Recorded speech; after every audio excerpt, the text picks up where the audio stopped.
Do we associate ourselves with our possessions, our accomplishments, our talents, and even our treasures and powers? In the name of the Father, and of the Son, and of the Holy Spirit. Amen. On this Monday, we reflect upon the Gospel of St. Matthew from chapter 19, verse 16 to 22.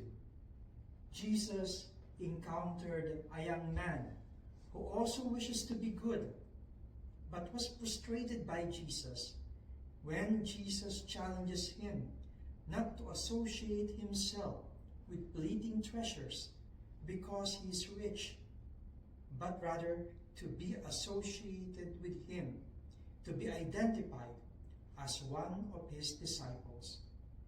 We commemorate also on this day the memory of Saint Ezekiel Moreno of the Augustinian Recollects of Spain, who, despite of a promising academic career, chooses to go to the mission in the Philippines, and as a missionary, he practiced charity, justice, and love towards the natives whom he administered the sacraments.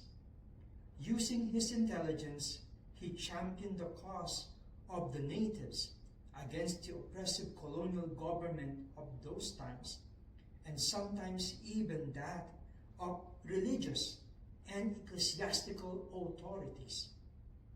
On this Monday of the 20th Sunday in Ordinary Time, and also as we remember the heroic virtue of Saint Ezekiel Moreno, Jesus invites us to associate ourselves to him, and he is also challenging us to be identified as his disciple, just like the saints, and not disciples of the world, not of fleeting things, but rather of the good news.